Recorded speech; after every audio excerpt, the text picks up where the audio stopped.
There we are. We're live. It worked today. I've had issues with it lately, but no, thankful for that. Thank you guys for being here. I see that that Luke is checking in. Thankful for friends.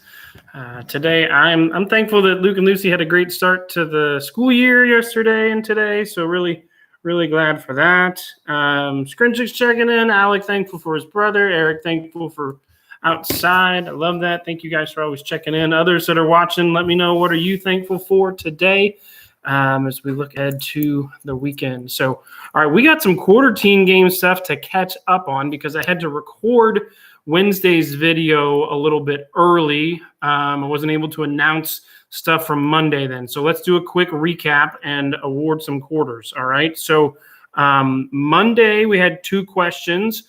What year was the Smithsonian Institute established, and what year did the Louvre Museum in Paris open? Because those had both happened on the same day, not the same year, but the same day. So Smithsonian was created in 1846. Beth had the closest guess at 1829, so congrats to Beth.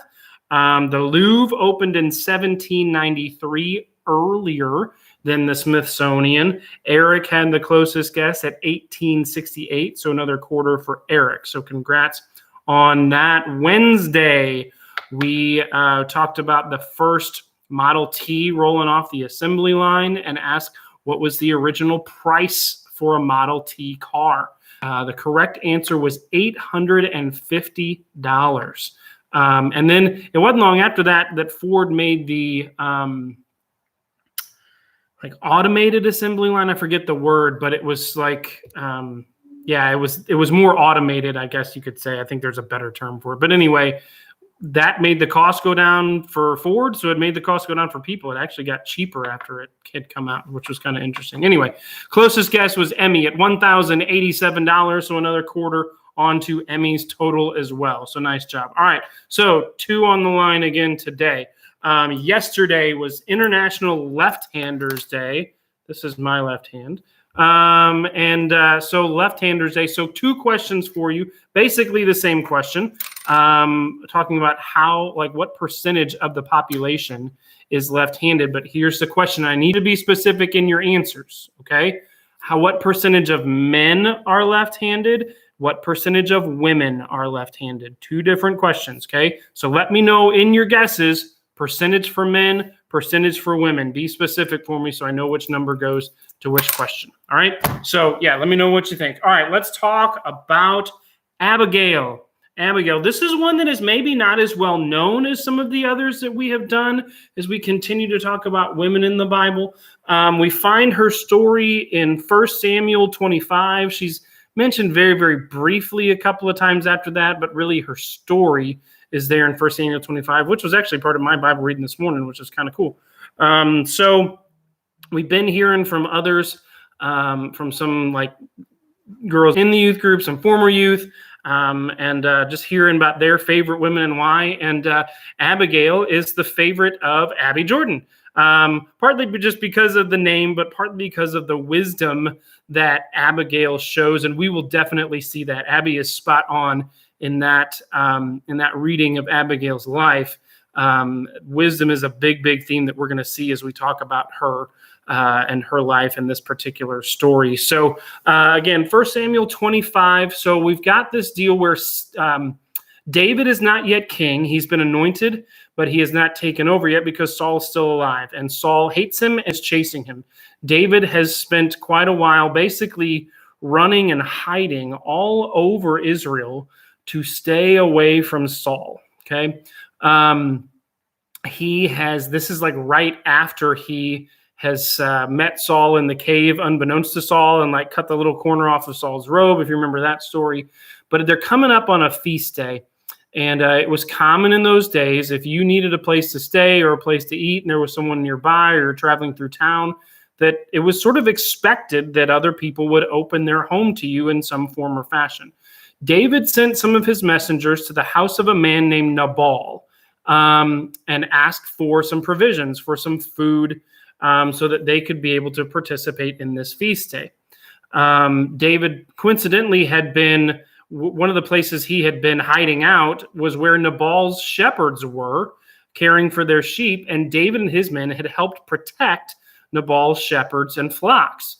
So the messengers note that, like, hey, David's here. He would like some help, some food.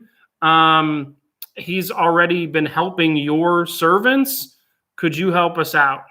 Nabal, who was known to be, honestly, basically a jerk, a hothead, was like, who the heck is David? I don't even know who this guy is. I don't know what you're talking about. I'm not giving up my food for, I don't know who this is. It's not happening.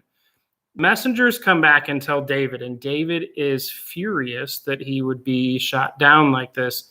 It was not an unreasonable request in those days, and certainly after David had helped protect Nabal's servants and flocks. So David says, all right, everybody strap on your swords. We're going, and we're going to basically wipe out Nabal and all of his household. Any man that serves in his household, we're going to go kill.